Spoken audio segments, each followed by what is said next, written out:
السلام عليكم ورحمة الله وبركاته. الحمد لله الذي وكفى والصلاة والسلام على رسول الله المصطفى وعلى آله وأصحابه ومن تبع الهدى. سبحانك لا علم لنا إلا ما علمتنا إنك أنت العليم الحكيم. وقد قال تعالى في كتابه الكريم وهو أصدق القائلين: أعوذ بالله من الشيطان الرجيم بسم الله الرحمن الرحيم وأقيموا الصلاة وآتوا الزكاة واركعوا مع الراكعين.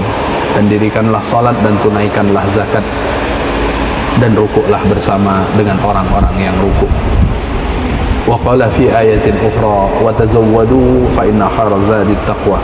Dan berbekallah, sebaik-baik bekal adalah takwa. Maha benar Allah dengan segala firman-Nya. Amma ba'd. Ma'asyiral muslimin wal muslimat, para alim, para ulama, para asatidz, para tokoh masyarakat, para orang tua kami, bapak-bapak, ibu-ibu, dan seluruh jamaah salat fardu maghrib yang semuanya insyaallah dimuliakan oleh Allah Subhanahu wa taala. Bersyukur kita kepada Allah dengan mengucapkan kalimat alhamdulillahi rabbil alamin. Malam hari ini Allah masih hadirkan pertolongannya kepada kita, sehingga dengan pertolongan tersebut kita bisa melangkahkan kaki, mengayunkan tangan, menunaikan sholat fardu maghrib secara berjamaah. Semoga pertolongan Allah senantiasa membersamai kita sampai nanti nyawa terpisah dengan raga. Amin ya rabbal alamin. Bersolawat kita kepada baginda Rasul dengan mengucapkan kalimat Allahumma salli ala sayyidina Muhammad wa ala ali sayyidina Muhammad. Assalamu alayka ya Rasulullah. Seraya berharap semoga kita menjadi bagian dari umat Rasul yang kelak mendapat syafaatnya di padang mahsyar. Allah izinkan kita berkumpul, berjumpa dengan beliau kelak di dalam surganya. Amin ya rabbal alamin. Bapak Ibu jamaah yang dimuliakan oleh Allah Subhanahu wa taala, kita masih melanjutkan tentang babul qiraah ba'da ta'awudzi. Zikir yang dibaca di dalam salat setelah membaca ta'awudz. Di dalam salat zikir dimulai dengan takbiratul ihram. Lalu kemudian setelah takbiratul ihram, imam diam sejenak, baginya dan bagi makmum untuk sama-sama membaca doa iftitah. Setelah doa iftitah selesai, disunnahkan untuk membaca ta'awuz terlebih dahulu. Setelah itu baru kemudian membaca surat Al-Fatihah. Maka surat Al-Fatihah adalah surat yang wajibatun la yujzi'u ghairuha liman qadara 'alaiha. Surat Fatihah adalah surat yang wajib dibaca oleh orang yang melaksanakan sholat bagi orang yang mampu membacanya. Maka surat Fatihah adalah salah satu rukun di dalam sholat, sehingga Rasulullah SAW menyebutkan la tujzi'u salatan la yaqra'u fiha bi fatihatil kitab. Tidak cukup, tidak sempurna, tidak sah sholat seseorang yang jika di dalam sholat itu dia tidak membaca Fatihah, karena Al-Fatihah satu di antara rukun sholat, dan membaca Fatihah bagi makmum dan juga kemudian bagi imam. Jadi imam dan makmum sama-sama punya kewajiban untuk membaca Fatihah. Dalam riwayat yang lain, Rasulullah SAW juga menyebutkan la salata illa bi fatihatil kitab. Tidak sah salat seseorang kalau di dalam salat dia tidak membaca surat Al-Fatihah.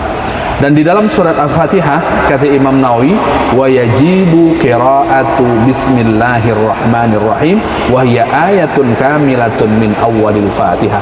Begitu juga di dalam surat Al-Fatihah wajib membaca basmalah, wajib membaca bismillahirrahmanirrahim, karena bismillah di dalam surat Al-Fatihah bagian dari ayat surat Fatihah tersebut.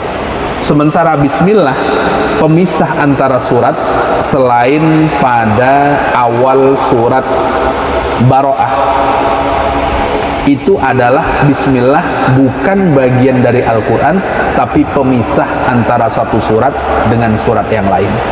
Yang tidak pemisah antara satu surat dengan surat yang lain adalah bismillah yang terletak pada awal surat Al-Fatihah. Karena bismillah di dalam surat Al-Fatihah itu adalah bagian dari Fatihah itu sendiri. Maka wajib untuk membaca basmalah. Lalu kemudian Bapak Ibu yang dimuliakan oleh Allah Subhanahu wa taala, terkait dengan Fatihah, selesai kita membacanya, summa ba'dal Fatihati yaqra'u suratan aw ba'da surah aw ba'da suratin fa in wa dzalika sunnatun. Kata Imam Nawawi, selesai kita membaca Fatihah, maka kita dianjurkan membaca surat. Sebelum membaca surat, kita membaca amin terlebih dahulu. Di dalam sholat yang dianjurkan agar makmum membacanya bersamaan persis dengan imam, itu hanya pada lafaz amin. Pada lafaz amin itu sunnahnya makmum membacanya bersamaan dengan imam. Sisa dari membaca amin, makmum membacanya setelah imam membacanya. Setelah membaca imam, yang disunnahkan untuk bersamaan persis antara makmum dengan imam itu hanya pada lafaz amin. Maka di pertemuan sebelumnya kita sudah sampaikan bahwa diam di dalam sholat itu ada 4. Selesai takbiratul ihram, diam untuk membaca Fatihah, lalu kemudian membaca Fatihah itu sendiri. Selesai membaca Fatihah, dianjurkan diam sejenak sebelum kemudian menyambung dengan kalimat amin. Itu kalimat amin itu yang paling afdol antara imam dengan makmum bersamaan menyebutkan kalimat amin. Selesai membaca kalimat amin, imam dianjurkan diamnya agak lebih lama. Kenapa? Memberikan kesempatan kepada makmum untuk membaca surat Al-Fatihah. Karena ketika imam membaca surat Al-Fatihah, makmum hanya mendengarkan. Tidak dianjurkan untuk mengiringi bacaan Al-Fatihah sebagaimana yang dibaca oleh imam. Lalu kapan makmum membacanya? Makmum membacanya setelah imam selesai membaca surat Al-Fatihah. Jadi makmum setelah imam Al-Fatihah amin, lalu imam diam, baru makmum membacanya. Maka selesai membaca Fatihah, setelah membaca amin, baru kemudian disunnahkan membaca satu surat atau sebagian surat.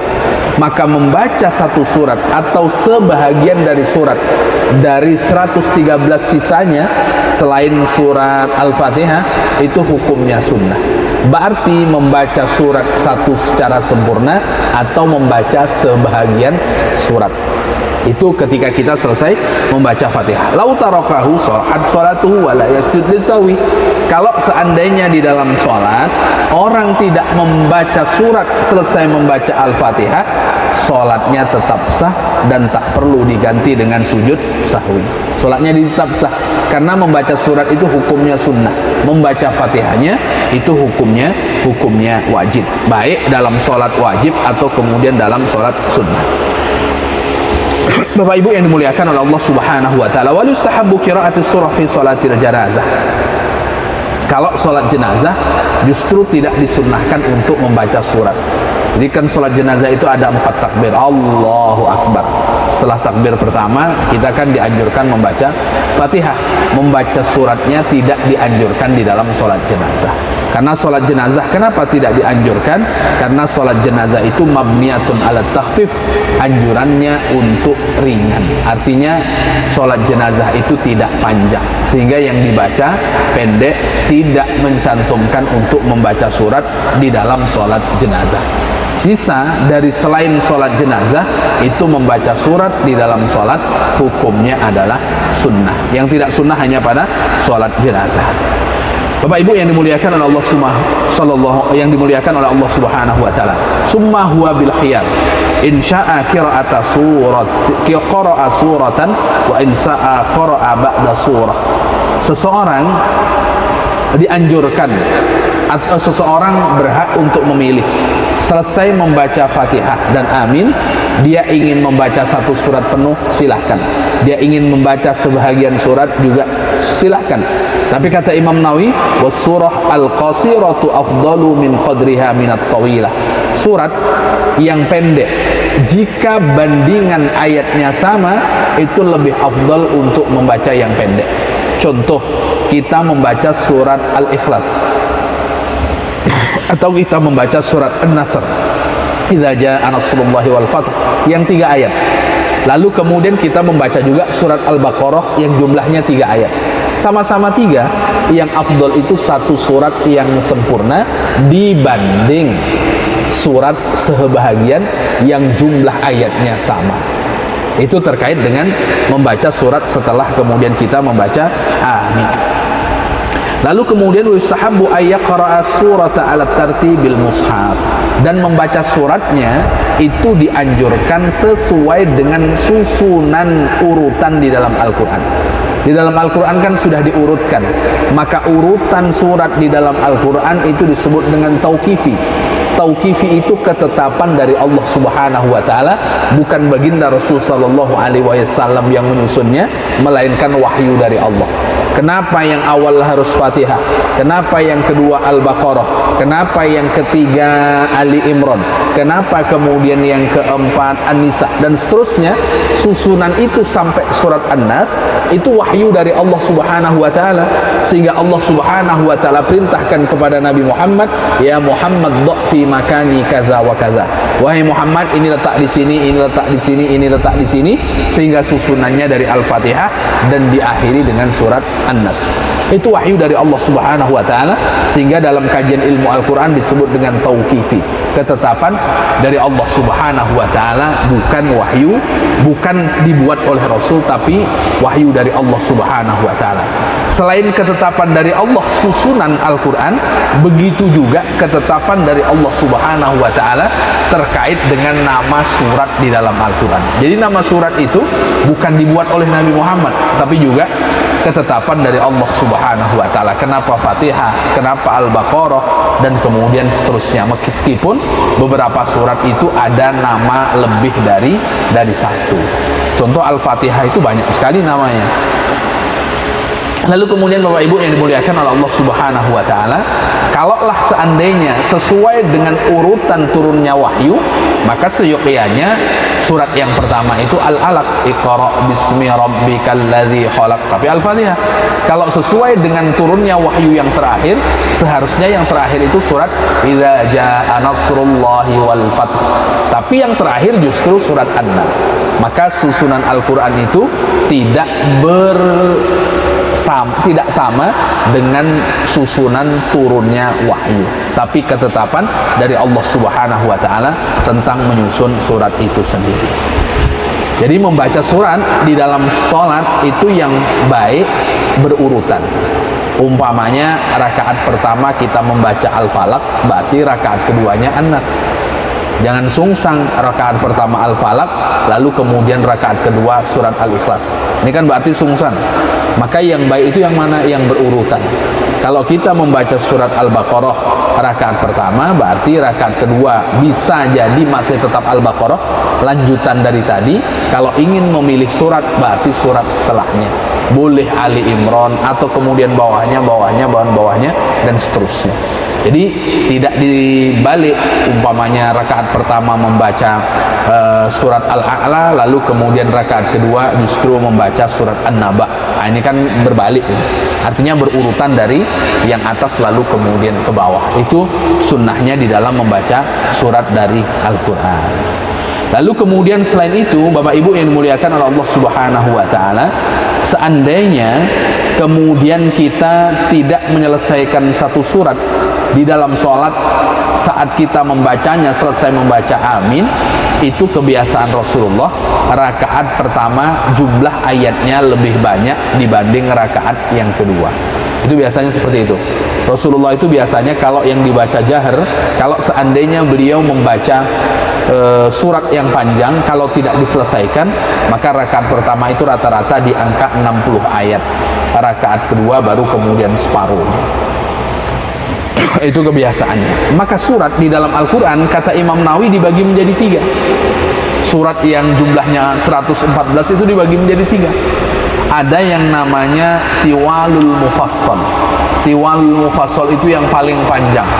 Lalu kemudian ada namanya Ausatul Mufassal, yang pertengahan. Ada namanya nanti yang terakhir Qisarul Mufassal. Qisar itu yang pendek. Maka kata Imam Nawawi dibagi, as-sunnatu an takuna surah fi subhi wa dhuhri min tiwalil mufassal. Untuk sholat subuh dengan sholat zuhur, pilihan sunnahnya ayat yang dibaca, surat yang dibaca, kata Imam Nawawi rahimahullah, adalah yang tiwal mufassal, yang panjang. Yang panjang khusus untuk sholat masuk dalam kategori yang ditentukan oleh Imam Nawawi adalah dari surat Qaf sampai surat An-Naba. Jadi kalau kita sholat Isya, mohon maaf, sholat subuh dengan sholat zuhur, kalau ingin membaca surat yang panjang, maka pilihlah antara surat Qaf sampai kemudian surat An-Naba. Itu kalau sholat subuh dengan sholat zuhur, jadi yang panjang. Subuh zuhur itu memang yang panjang. Subuh baru awal kita semangat. Lalu zuhur ini kan letih. Kenapa pula dianjurkan yang panjang? Kata baginda Rasulullah, tuftahu fihi abwabus sama.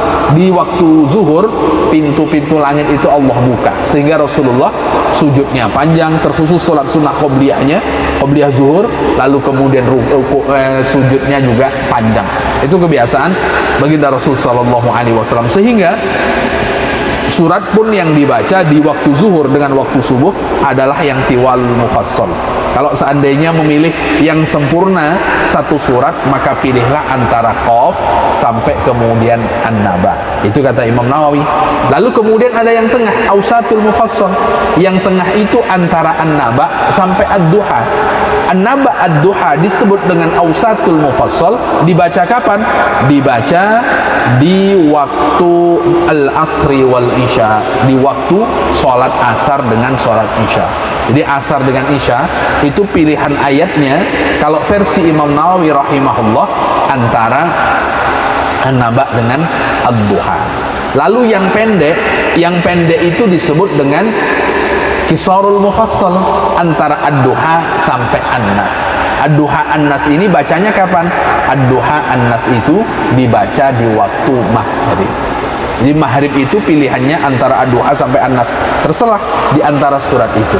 Itu kata Imam Nawawi rahimahullah tentang pilihan beberapa surat ketika kita baca dan kemudian kita mengamalkannya. Fa in kana imaman khaffafa an zalika illa ayya'lama annal ma'mumina yu'athiruna at-ta'wil. Khusus untuk imam, kata Imam Nawawi, dari pembagian tadi, kalau makmumnya modelnya suka yang panjang, pilihlah antara itu sesuai dengan waktu-waktunya.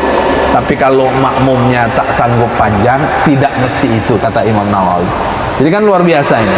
Kalau tidak semesti itu, kalau seandainya imamnya tahu, oh makmum di sini ini bukan tipikal yang suka panjang-panjang, nah, berarti tidak mesti dari yang sudah disebutkan tadi. Ini Bapak Ibu kira-kira masuk dalam suka yang panjang atau suka yang pendek nih dalam surat yang dibaca? Oh, yang sedang-sedang saja. Yang sedang-sedang saja. Suka panjang. Nah, maka imam itu justru nengok makmumnya. Nah, itu ya. Oh, makmum ini nampaknya tak suka yang panjang. Kalau tak suka yang panjang, ya jangan paksa yang panjang. Jangan paksa yang panjang. Apalagi masjid persinggahan. Masjid persinggahan ini kan rata-rata orang mampir sholat itu kan ke sholat itu kan mampir dia. Artinya tempat persinggahan. Kalau tempat persinggahan memang seyogyanya ya sesuai dengan makmum, maka tidak dianjurkan panjang, kecuali memang bukan masjid tempat persinggahan. Contoh kita ke Makkah, ke Madinah, itu kan bukan tempat persinggahan, memang khusus mau ibadah kita ke sana. Nah, kalau Nurul Waton ini kan tempat persinggahan. Makanya kata Imam Nawawi, kalaulah seandainya imam meringankan dari yang sudah ditentukan tadi, ya bagus, kecuali imam tahu bahwa makmumnya tidak apa-apa kalau seandainya imam membaca panjang. Dan imam pun kalau membaca panjang, dengar di belakang ada anak kecil yang menangis, itu pendekkan, tidak usah selesaikan. Tidak usah selesaikan. Kenapa? Apalagi persinggahan, ada orang bawa anak sedang sholat, lalu kemudian menangis anaknya. Maka bapak-bapak, ibu-ibu, supaya imam cepat bawa anak. Kalau Pak Imam baca surat An-Naba, cubit aja anak sikit kan. Nah, ini nanti dipendekkan oleh Pak Imam. Nah, ini artinya Bapak Ibu yang dimuliakan, yang terakhir tadi itu bercanda. Nah, ini beberapa pilihan di dalam bacaan surat ketika kita sholat. Ada pengecualian kata Imam Nawawi, wasunnatu ayyaqra'a fi raqatil ula min salati subhi yaumal jumu'ati suratu alif lam mim tanzil atau surat as-sajadah. Kalau untuk subuh hari Jumat, sunnahnya membaca alif lam mim tanzil. Nama lain alif lam mim tanzil adalah surat as-sajadah. Kalau disebut alif lam mim saja banyak surat yang diawali dengan alif lam mim. Maka cara membedakannya adalah dengan kalimat alif lam mim tanzil. Itu sunnahnya subuh hari Jumat, rakaat pertama. Rakaat yang kedua, sunnahnya membaca apa? Membaca hal ata alal insani hinum minad dahr, atau kemudian surat al-insan. Jadi yang afdol mana? Yang afdol membaca masing-masing sampai selesai. Jadi rakaat pertama surat sajadah selesai, rakaat kedua surat al-insan juga selesai. Kenapa dianjurkan surat sajadah? Selain menjadi kebiasaan Rasul Sallallahu Alaihi Wasallam, di dalam surat sajadah itu ada sujud. Ada sujud. Maka sholat yang sujudnya paling sikit itu sholat subuh. Sholat maghrib sujudnya berapa kali Bapak Ibu? 6. Karena setiap rakaat 2 kali sujud. 3 rakaat berarti 6. Sholat isya sujudnya 8. Sholat subuh sujudnya berapa? Cuman 4 karena 2 rakaat. Maka ada sujud di dalam surat Al-Kahfi tadi, sujudnya menjadi banyak. Sujudnya menjadi banyak, berarti lebih dari hanya sekedar yang wajib yang jumlahnya 4. Kenapa perlu banyak-banyak sujud? Rabi'ah bin Ka'ab al-Aslami bercerita, abitu ma'a Rasulillah sallallahu alaihi wasallam. Suatu ketika aku menginap membersamai Rasulullah sallallahu alaihi wasallam. Aku bangun sebelum Rasulullah bangun. Kenapa Rabi'ah bangun terlebih dahulu? Hanya ingin mengambilkan air, yang air itu digunakan wudhu oleh baginda Rasul sallallahu alaihi wasallam. Saat air sudah diambilkan, apa kata Rasulullah sallallahu alaihi wasallam kepada Rabi'ah? Ya Rabi'ah, sal. Wahai Rabi'ah, mintalah apa yang kau ingin dariku. Begitu bentuk rasa terima kasihnya Rasulullah kepada Rabi'ah. Maka kita akan diajarkan untuk berterima kasih. Sehingga Rasulullah menyebutkan, man lam yashkurin nas lam yashkurillah. Kalau orang tak berterima kasih kepada orang, maka tandanya dia tidak bersyukur kepada Allah. Jadi bersyukur kepada Allah itu tidak serta-merta alhamdulillah, tapi berterima kasihnya kita kepada orang yang telah membantu kita sekecil apapun, maka ucapkanlah terima kasih. Artinya kalau bisa membalas dengan yang sama silakan. Kalau tidak ya berarti kita doakan dan kemudian kita mengucapkan terima kasih. Rasulullah sebagai bentuk terima kasihnya, mintalah apa yang kau minta dariku wahai Rabi'ah. Kata Rabi'ah, as'aluka murafaqataka fil jannah. Rasul, aku hanya minta satu kepadamu, aku ingin menjadi orang yang nanti di dalam surga menemanimu. Jadi Rabi'ah ini ternyata tak cukup menemani Rasulullah di dunia saja, sehingga dia minta kepada Rasul, Rasul, aku nanti di dalam surga minta satu kepada engkau, aku ingin menemanimu wahai Rasul. Lalu apa jawaban Rasulullah sallallahu alaihi wasallam? Fa'inni ala nafsika bikathratis sujud. Kalau engkau ingin menemani aku di dalam surga, maka bantulah aku untuk mewujudkan keinginanmu dengan cara memperbanyak sujud. Maka orang yang paling dekat dengan Rasulullah di dalam surga Allah Subhanahu wa taala adalah orang yang banyak sujudnya. Nah, itulah kalau di hari Jumat, karena hari Jumat hari istimewa, maka di antara hikmah kenapa di hari Jumat dianjurkan membaca surat Al-Kahfi, di antaranya adalah beradanya tambahan sujud dari sujud yang seharusnya dilaksanakan di dalam sholat. Meskipun kata para ulama, tidak surat as-sajadah asalkan ada sujud sahwinya boleh asal ada sujud sahwinya, tapi yang paling afdol adalah surat sajadah yang dibaca sampai selesai. Kenapa? Karena ada tambahan sujud. Itu hikmah yang pertama. Hikmah yang kedua, kenapa di hari Jumat kita membaca surat As-Sajadah dan kemudian surat Al-Insan? Karena dua surat itu di antara surat yang menceritakan tentang penciptaan Nabi Adam. Nabi Adam itu Allah ciptakan hari Jumat, dan kiamat nanti juga terjadi di hari Jumat. Maka kalau sekarang hari Senin malam Selasa, kiamat kalau yang terdekat hari Jumat yang akan datang. Kalau terdekat, kalau seandainya terjadi kiamat, tapi kiamat itu tentu ada tanda-tanda sebelum kiamat itu terjadi. Jadi tak serta-merta langsung, tapi ada tanda-tandanya. Di antara tanda-tandanya ketika malaikat Jibril bertanya kepada baginda Rasulullah sallallahu alaihi wasallam, kata baginda Rasul, di antara tanda-tanda kiamat adalah ketika seorang hamba sahaya perempuan melahirkan majikannya. Antalidal ammatu rabbataha. Kan sekarang tidak ada perbudakan. Kok bisa budak melahirkan majikan, budak melahirkan tuan? Oh, ternyata dijelaskan oleh para ulama yang dimaksud anak yang memberlakukan kedua orang tuanya mirip dengan budak, memberlakukan kedua orang tuanya seperti memberlakukan kepada orang yang menjadi pembantunya. Nah, itulah yang kemudian maksud di antara tanda kiamat, rusaknya akhlak sampai kepada kedua orang tua pun anak tidak berakhlak. Nah, itu di antara tanda-tanda sebelum kiamat besar itu terjadi. Dan kita ketika di hari Jumat dianjurkan untuk membaca surat Al-Kahfi dengan surat Al-Insan, itu tujuannya supaya kita ingat kiamat, sehingga kita membekali diri. Kata Imam Nawawi, wa amma ma yaf'aluhu ba'dun nas minal iktisar ala ba'dihima fa khilafus sunnah. Kalau seandainya imam membacanya tidak sampai selesai surat Sajadah dan tidak juga selesai surat Al-Insan, maka berbeda dengan sunnah yang dianjurkan oleh Rasul. Salatnya tetap sah, tapi keutamaan untuk membaca surat Sajadah dengan surat Al-Insan dia tidak dapatkan, karena keutamaannya itu dibaca dengan sempurna. Bapak Ibu yang dimuliakan oleh Allah Subhanahu wa taala, untuk sholat id dan sholat istisqa, baik sholat hari raya Idul Adha atau hari raya Idul Fitri, setelah surat Fatihah, di antara kebiasaan Rasul sallallahu alaihi wasallam membaca surat Qaf dan kemudian surat Iqtarabatis Saah. Itu kebiasaannya yang panjang.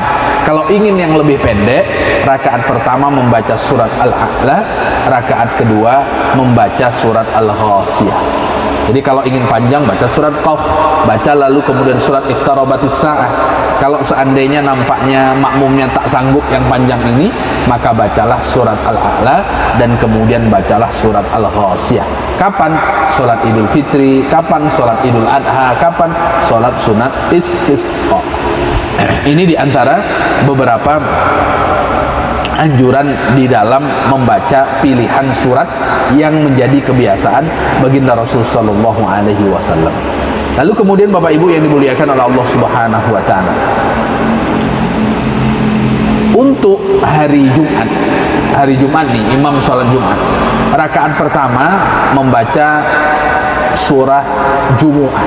Jadi surat Jumu'ah itu rakaat pertama. Rakaat kedua membaca surat Al-Munafiqun. Kalau seandainya selain dua surat itu, untuk hari Jumat, rakaat pertama membaca surat Al-A'la, rakaat kedua juga membaca surat Al-Ghasiyah. Itu diantara kebiasaan yang dilakukan oleh baginda Rasul sallallahu alaihi wasallam. Khusus untuk sholat sunnah qobliyah subuh, karena Rasulullah itu kalau sholat sunnah qobliyah subuh melaksanakan 2 rakaat sholat sunnah yang khafifatain, sholat sunnahnya pendek. Dan sholat sunnah pendek yang dibaca oleh Rasulullah di dalam qobliyah subuh, rakaat pertama membaca Al-Kafirun, rakaat kedua membaca surat Al-Ikhlas. Itu qobliyah subuh.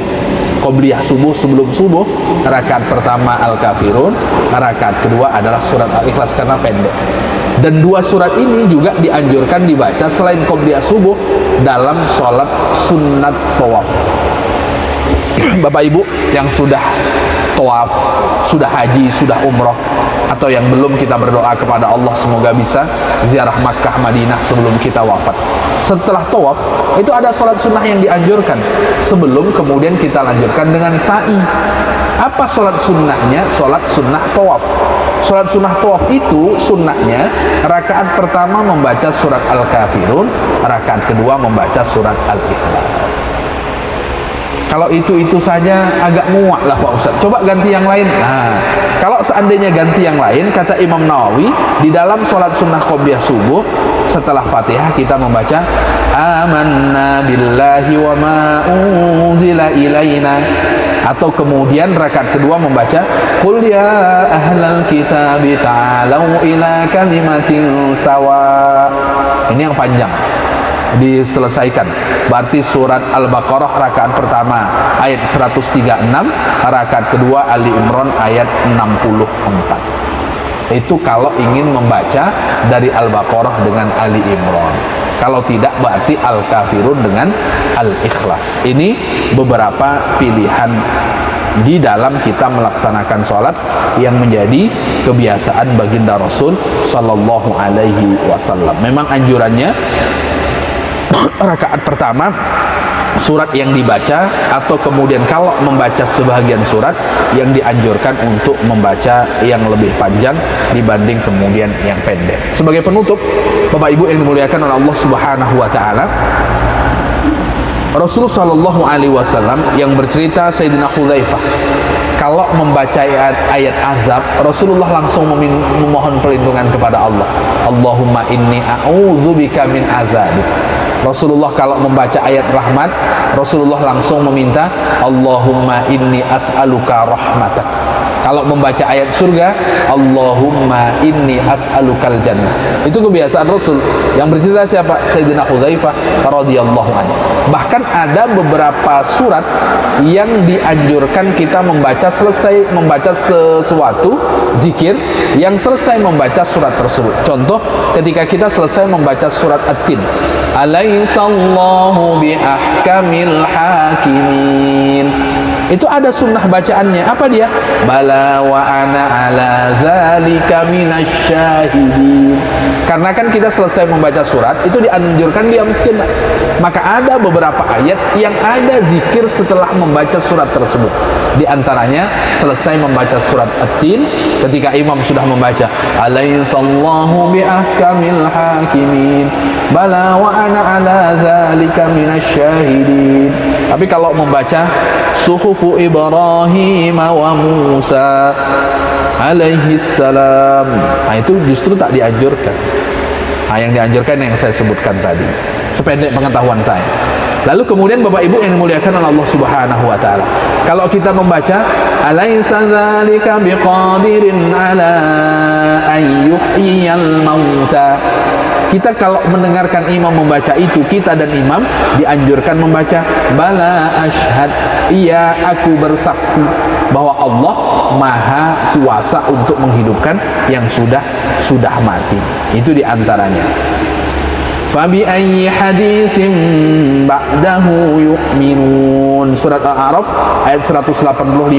Selesai membaca itu kita dianjurkan membaca amantu billah.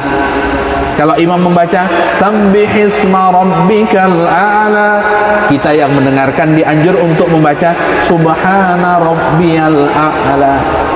Jadi ketemu ayat tasbih kita membaca tasbih, ketemu ayat rahmat kita membaca ayat rahmat. Dan ayat-ayat yang ada bacaan doanya lebih lengkap, kata Imam Nawawi, bacalah di dalam buku At-Tibyan fi Adabi Hammalatil Quran, kata beliau lengkapnya. Karena ini dimasukkan sedikit di bab tentang surat dan ayat yang dibaca selesai membaca Fatihah, baik di dalam sholat wajib atau kemudian dalam sholat sunnah yang sudah kita sampaikan tadi. Dan insya Allah di pertemuan berikutnya kita akan membaca babu azkari ruku, bab zikir-zikir ketika kita sedang ruku. Di ruku itu ada beberapa zikir, meskipun yang paling banyak kita baca adalah Subhana rabbiyal a'la wa bihamdi, tapi ada nanti beberapa selain yang saya sebutkan insya Allah. Mungkin ada yang ingin ditanyakan Bapak Ibu? Baik, silakan Pak.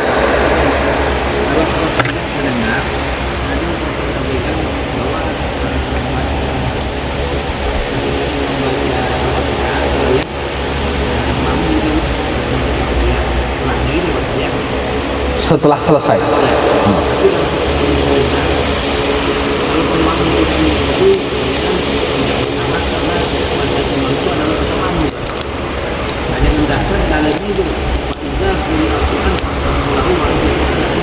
Turhamu. Itu dalil dia dasar dia mengatakan apa benar? Di dalam mazhab selain mazhab Imam Syafi'i, betul. Ya. Selain mazhab Syafi'i. Tapi kalau dalam mazhab Syafi'i harus membaca. Selain mazhab Syafi'i boleh tidak membaca karena bacaan imam adalah bacaan makmum. khusus untuk yang dibaca jahar. Nah, yang dibaca sir harus baca masing-masing. Nah, begitu. Baik, barangkali itu Bapak Ibu yang saya sampaikan pada kesempatan malam hari ini. Tutur kata yang kurang berkenan saya mohon maaf. Sama-sama kita tutup dengan membaca doa kafaratul majlis. Subhanakallahumma wa bihamdika asyhadu an la ilaha illa anta astaghfiruka wa atubu ilaik. Assalamualaikum warahmatullahi wabarakatuh.